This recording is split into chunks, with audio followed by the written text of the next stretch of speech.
নমস্কার, সোমার স্পেশাল কিচেনে আপনাদের স্বাগত জানাই। আজকে একটা ইউনিক পটলের রেসিপি দেখাবো, আপনারা করে খেয়ে কমেন্টে জানাবেন এটা করবেন। দারুণ রেসিপি এটা। এই যে তেলটা, কড়াটা গরম হয়েছে, তেলটা দিয়ে দিলাম। তেলটা গরম হয়ে গেছে। পটলগুলো না এইভাবে গাটা চেঁচে নিয়ে, কোলা ছাড়াবেন না, এরকমভাবে চেঁচে নিয়ে এরকম লম্বা লম্বা করে কেটে নিয়েছি। এবার এটা ভাজবো।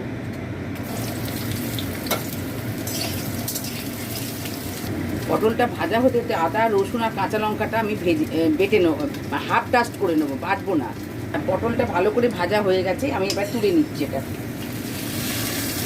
এতে আমি আর একটু তেল দিয়ে দিচ্ছি, সামান্য অল্প করে একটু তেল দিলাম, দিয়ে এর মধ্যে এই যে জিরেটা ফোড়ন দিলাম, সর্ষে হয়ে গেছে। আমি এবার কারি পাতাটা দিয়ে দেবো। কারি পাতা ফোড়নটা হয়ে গেছে, এবার আমি এই পেঁয়াজ কুচনোটা দিয়ে দিলাম, দিয়ে এবার ভাজবো পেঁয়াজটা ভাজা হয়ে গেছে। আমি এবার আদা, কাঁচা লঙ্কা আর রসুন এই হাফ ডাস্টটা দিয়ে দিলাম, দিয়ে আবার নেড়ে নেবো এটা। আচ্ছা, একটু হলুদ দিলাম, ধনে গুঁড়ো দিলাম, যেহেতু কাঁচা লঙ্কা হাফ ডাস্ট দেওয়া আছে অল্প করে একটু লঙ্কার গুঁড়ো দিচ্ছি, অল্প করে। আচ্ছা, মশলাটা যাতে পুড়ে না যায় সামান্য একটু জল দিলাম, সামান্য একটু চিনি দিলাম, পরিমাণ মতো নুনটা দিয়ে দিলাম, দিয়ে আমি আবার কষবো। এবার আমি পটল ভাজাগুলো দিয়ে কষবো।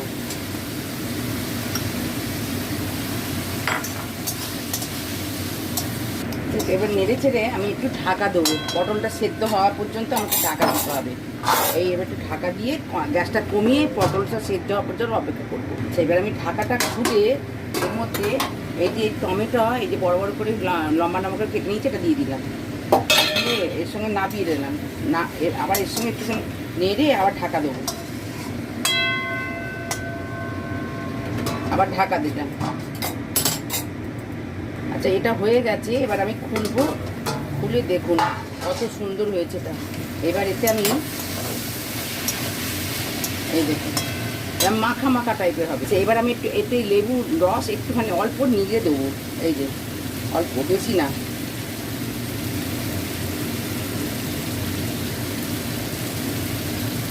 এবার লেবুর রসটা দেওয়া হয়েছে, এটা নিয়ে রেখে এবার আমি নামিয়ে নেবো।